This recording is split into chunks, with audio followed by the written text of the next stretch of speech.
Hello everyone, and welcome to my Young and the Restless official 24 channel. I hope everyone is having a wonderful day. Before we begin, please hit the subscribe button and give this video a thumbs up. Shocking LA climax, countdown to party chaos, fierce feuds heat up. Next 2 weeks, November 24th to December 5th, reveal that there'll be a shocking LA climax, a countdown to party chaos and some fierce feuds that heat up. During the week of November 24th to 28th, Danny Romalotti and Christine Blair will head off on their Paris honeymoon while Phyllis Summers catches Daniel Romalotti Jr. locking lips with Tessa Porter. In Los Angeles, Nick Newman will notice a clue on the ground that could help with the search for Noah Newman, so Sharon Newman will pitch in as they work to track Noah and Sienna Bacall down. Back in Genoa City, Adam Newman will strategize with Victor Newman regarding the details of their Billy Abbott takedown plans. Victor will also keep secrets from Nikki Newman when it comes to some of the drama Nick's up against, so he'll try to make sure Thanksgiving is a happy occasion.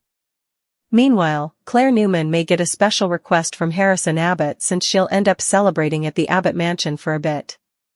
Sally Spectra will also accept Billy Abbott's invitation and join the festivities, but it'll be Ashley Abbott's arrival that brings the most delight. Ashley will finally come home to Genoa City and catch up with all her loved ones, so that'll be great news for the Abbotts. In the midst of all the celebrating, Claire may take her chance to trash AUDRA Charles to Sally and Billy. At the coffee house, Lily Winters will have an encounter with Kane Ashby, who'll apparently be doing some volunteer work to feed those in need this Christmas.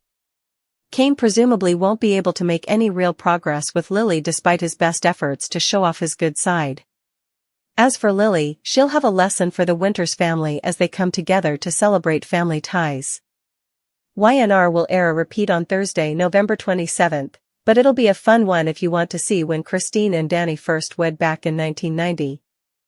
The show will also be preempted for sports coverage on Friday, November 28th, so that's something to keep in mind. Next, the week of December 1st to 5th may bring the shocking climax of the LA story since it won't be long until Nick, Sharon, and Noah head home to Genoa City. Sienna will end up going to GC as well while Matt Clark aka Mitch Bacall gets neutralized temporarily. Of course, Matt will eventually seek vengeance and become the source of some major Newman danger. We'll see Matt do some plotting and make his way to Genoa City for the next phase of a storyline that'll target the whole Newman family. Even if Matt gets arrested over all the drug trafficking drama, a jail cell won't stop him from targeting Sharon, Nick, and those they love most. Back with Claire, her feud with AUDRA will inevitably bring more curveballs. Things could get risky for them both depending on how AUDRA and Claire retaliate against each other. Holden Novak will no doubt remain caught in the middle of AUDRA and Claire's feud, so he may grow concerned as the rivalry gets out of hand. There'll be more Abbott Communications launch party prep as well, but can Billy and Sally fight off Victor's looming attack? Victor will work on convincing Jill Abbott to have a change of heart and ditch her investment in Billy's company.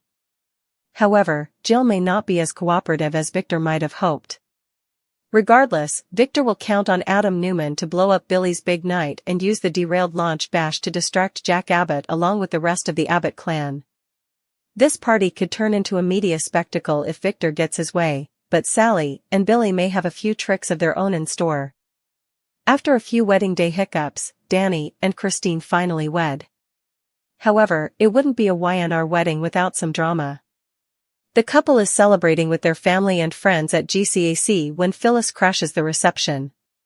With Kane on her arm, Phyllis grabs a champagne glass, proclaiming she wants to make a toast. The guests brace themselves for what Phyllis has to say. So, could Phyllis be stirring up trouble for the newlyweds already? Or will she be the bigger person and offer her blessing to the couple? Sharon and Nick's stay in Los Angeles has been extended. With Noah missing, the couple is wrought with worry. While they suspect Matt is behind their son's disappearance, they have no solid evidence. The couple continues their search for Noah, and it takes them to a warehouse alley. As Sharon prays that they'll find him, Nick discovers a clue in the alley. Is Schick one step closer to finding their son? Or are Noah's captors playing more games with the distraught parents? Thanksgiving wouldn't be complete without an Abbott family gathering. Jack and Diane host the holiday dinner at the Abbott mansion. Among the guests are Tracy, Billy, and Sally. Claire also makes an appearance to see Kyle and Harrison.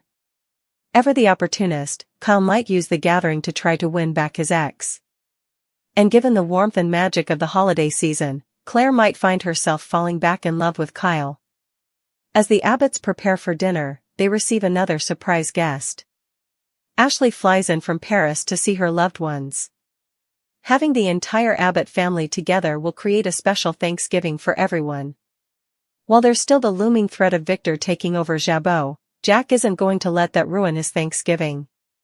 Wow, you just never know what you're going to find on the internet from the days of old, and the young and the restless Michelle Stafford came across a pot of gold. While fans of her castmate Jason Thompson may recall that he appeared in a few commercials for Gap back in the 1990s, others may not have seen them, but we've got you covered. Stafford's post was too good not to pass along to our readers, and wait until you see Thompson in a whole other role, this time, singing a lyric from Madonna's 1984 hit Dress You Up while promoting the outlet's Everybody Invests ad. Oh, but wait, that's not all. The actress also shared another one of Gap's most memorable commercials featuring her pal singing a line from Donovan's 1967 single Mellow Yellow. Yes, yes. Say happy birthday to Jason Thompson, Stafford cheered, then went on to explain that the old commercials came up on her feed a couple months ago and she'd been waiting to post. In the next 2 weeks, November 24th to December 5th, the young and the restless prepares to erupt in a tidal wave of emotional reckoning, secret agendas, and explosive confrontations as a shocking LA climax ignites, a countdown to party chaos begins, and fierce feuds heat up across Genoa City and Los Angeles, sending every family, couple, and rivalry spiraling toward a holiday season that is anything but peaceful. During the week of November 24th to 28th, Danny Romalotti and Christine Blair finally slip away to Paris for their long-awaited honeymoon, blissfully unaware that back home, Phyllis Summers is about to witness a moment that detonates every nerve ending in her body, Daniel Romalotti Jr. kissing Tessa Porter, a sight so shocking and jarring that Phyllis may not even realize she's holding her breath until the sound of her own heartbeat thunders in her ears. Kane Ashby stands beside her, equally stunned, and suddenly the festive glow of Danny and Christine's wedding reception dims into something brittle, electric, and dangerous.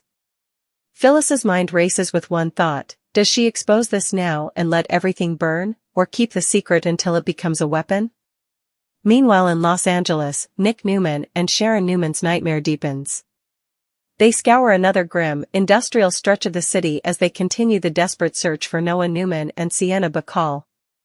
Just when Sharon is ready to sink into despair, Nick spots a clue, something small, seemingly insignificant, lying on the ground in a warehouse alley, but enough to jolt them both with renewed determination. As Sharon whispers a prayer into the cold night air, her breath visible beneath street lamps buzzing with flickering fluorescence, the clue becomes their fragile thread of hope. Are they finally closing in on Noah? Or are Matt Clark's twisted psychological games just beginning? Back in Genoa City, the Newman family faces its own storm. Adam Newman secretly strategizes with Victor, sketching out the next phase of their takedown plan against Billy Abbott. Victor, ever the puppet master, hides critical details from Nicky Newman in an attempt to keep Thanksgiving cheerful, even though danger is tightening around his children with every passing hour. The Abbott mansion, meanwhile, prepares for its grand holiday gathering. Harrison Abbott, with childlike sincerity, may rope Claire Newman into a special Thanksgiving request that warms her heart and draws her deeper into the Abbott orbit. Claire, already anticipating a warm welcome, prepares herself emotionally for an unexpected wave of family connection. But even that sweetness cannot compete with the shock and joy that spreads when Ashley Abbott returns home. The doors open, and there she stands, smiling, glowing, bringing the missing piece of the Abbott puzzle back to Genoa City. Billy and Sally attend as well, but Claire, sharp-tongued and fed up with AUDRA Charles's manipulations, takes this opportunity to quietly, subtly, but effectively trash AUDRA to Sally and Billy, planting seeds that may sprout into future chaos. Elsewhere, Lily Winters runs into Kane Ashby at the coffee house where he's volunteering to help feed the needy for the holidays. Kane, trying to show Lily he's evolved, throws himself wholeheartedly into the work. But Lily is unmoved. He's not the man she walked away from, He's a man still trying to rewrite the past, and she has no intention of letting him rewrite hers. Lily instead leads the Winters family in a lesson about unity, gratitude, and the ties that bind, even when fractured. As for the show itself, a special 1990 Christine/Danny wedding episode re-airs on November 27th, followed by a November 28th preemption for sports coverage, giving viewers a momentary breath before the December storyline unleashes its fury. During December 1st to 5th, the tension reaches a fever pitch as the LA story explodes into its shocking climax. Nick, Sharon, and Noah will soon return to Genoa City, but Los Angeles leaves scars that will not fade quickly. Sienna is brought back as well, but Matt Clark, also known as Mitch Bacall, is only temporarily neutralized. Even incarceration cannot stop him. The walls of a jail cell mean nothing to a man consumed by revenge as Matt quietly plots the next phase of destruction, setting his sights on the entire Newman family. Sharon, Nick, Faith, Noah, no one is exempt. Every time they breathe easy, Matt will ensure the nightmare creeps back into their lives, poisoning their sense of safety and their belief in justice. Meanwhile, Claire and Audra's feud intensifies, evolving from snarky remarks into a full-scale rivalry that threatens to spiral out of control.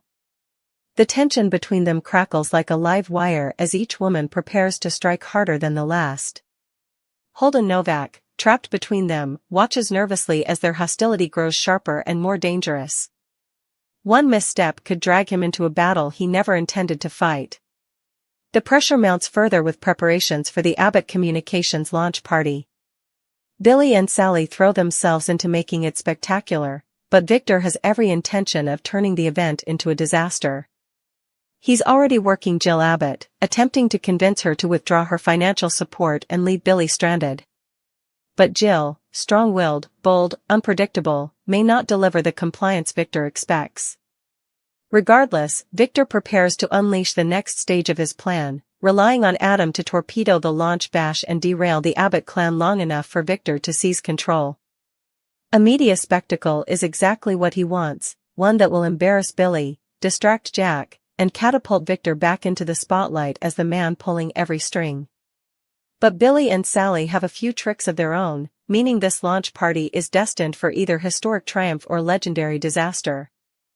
Backtracking to the recent wedding events, Danny and Christine's ceremony, though filled with romance, was not immune to drama. After a few hiccups, they finally said I do, but the reception was rocked when Phyllis crashed the celebration with Kane on her arm. She marched in with a champagne glass raised high, poised to deliver a toast that had every guest's stomach dropping straight to the floor. Would she sabotage her ex-husband's happiness? Would she expose Daniel's moment with Tessa? Would she lash out at Christine? Or, by some miracle, would she offer a genuine blessing without detonating the evening? The tension was suffocating. Every eye in the room flickered between fear and morbid curiosity. Meanwhile in LA, Sharon and Nick's terror escalates. Noah's disappearance hangs like a noose around their hearts as they chase lead after lead through the city's darkest corners. The warehouse alley clue Nick found may be their first real break, but it could just as easily be another taunt from their son's captors. Sharon, exhausted and shaken, battles her own guilt, whispering pleas into the night, just let Noah be alive, just let this nightmare end. But the nightmare is far from over. Matt's influence continues to lurk, shaping every shadow, every whispered threat, every unanswered question. Back in Genoa City, the ABBOTT Thanksgiving gathering offers a temporary balm. Jack and Diane welcome Billy, Sally, Tracy, Kyle, Harrison, and Claire into a warm, glowing holiday scene filled with nostalgia and tradition. Claire and Kyle share quiet moments, the possibility of rekindled love shimmering between them like candlelight reflecting off polished silver. The air is rich with holiday magic, stirring emotions, and tempting old flames to reignite. Then, just when the family begins settling into a cozy rhythm, Ashley arrives unexpectedly, her presence transforming the gathering into something deeper, more complete. But even with the warmth of family surrounding him, Jack's mind drifts to Victor's looming threats against Jabot. Still, he refuses to let Victor ruin their holiday, at least not tonight.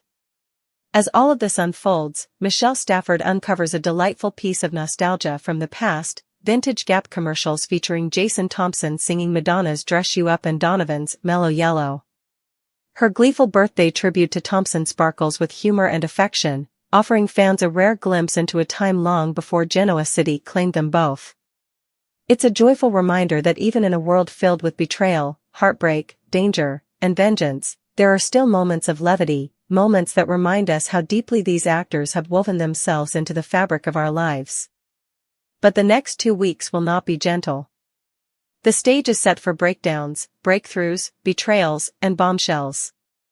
LA's dangerous climax is only the beginning. The ABBOTT party countdown ticks closer to chaos. Feuds intensify. Families brace themselves. Lovers tremble. Enemies strategize.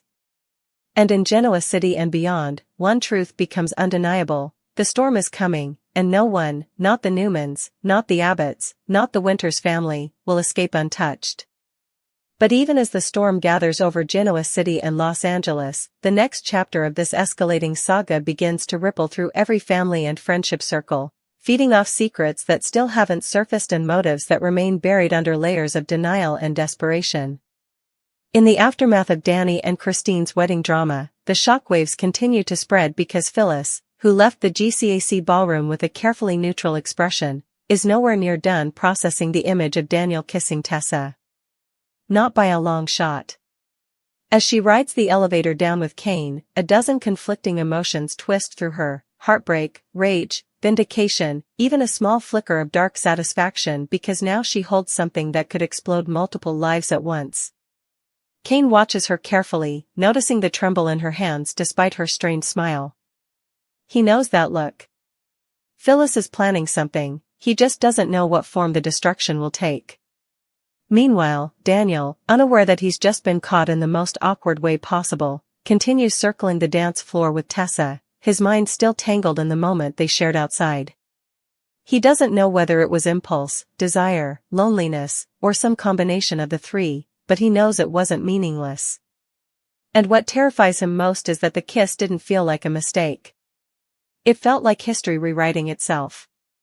Tessa, equally rattled, tries to mask her nerves as she returns to Mariah's side, but her cheeks remain flushed and her breath irregular, a sure sign that she is holding back words she has no idea how to say.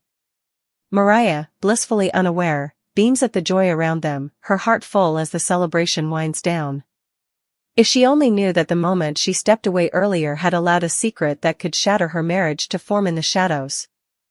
Back in LA, Nick and Sharon race through another cluster of abandoned buildings, searching for any sign of Noah.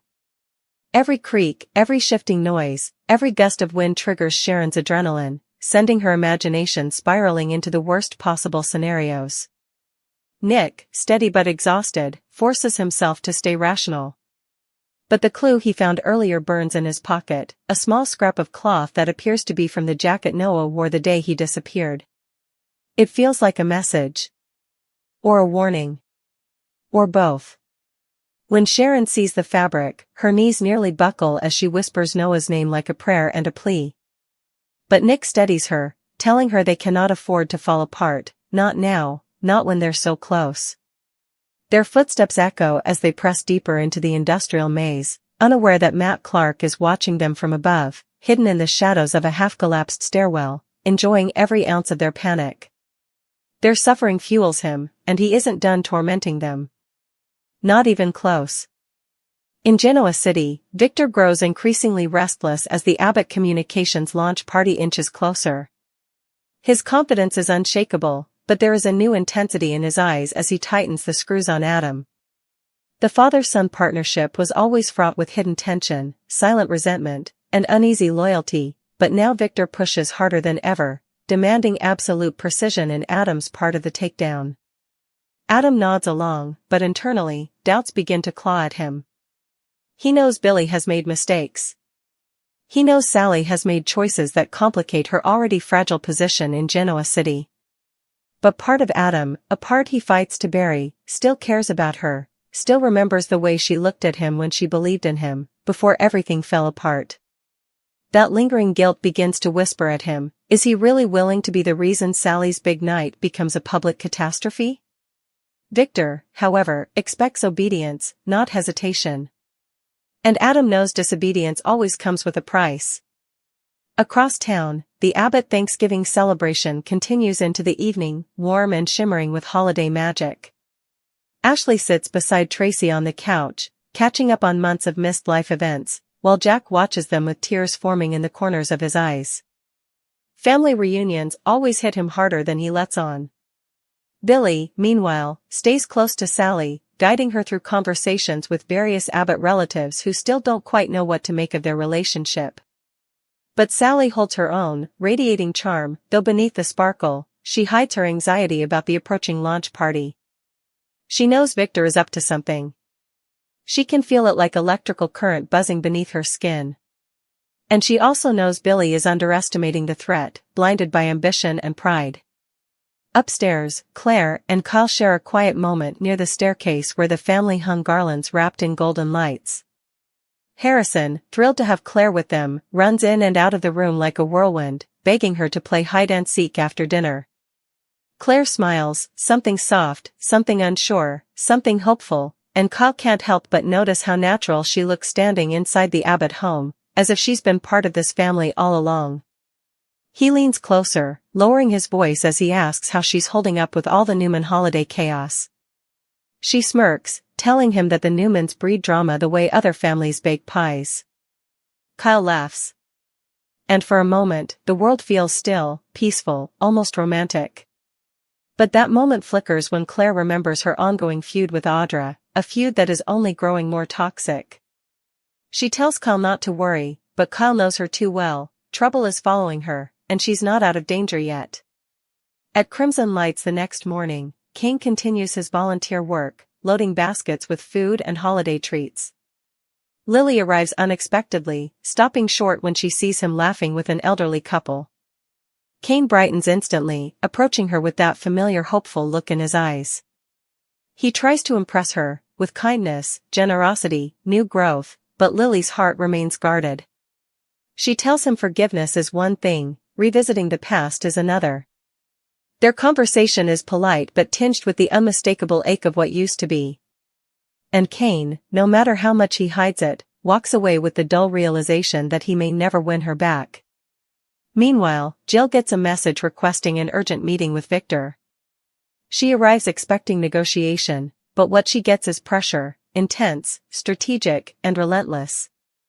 Victor wants her to withdraw her investment from Abbott Communications, and he uses every tool in his arsenal to persuade her. But Jill doesn't fold.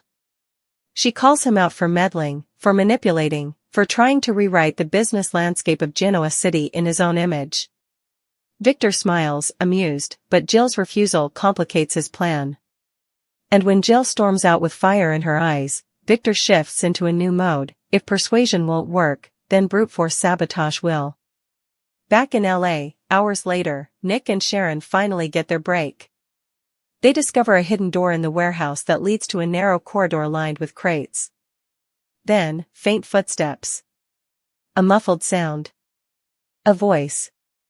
Sharon gasps, calling Noah's name.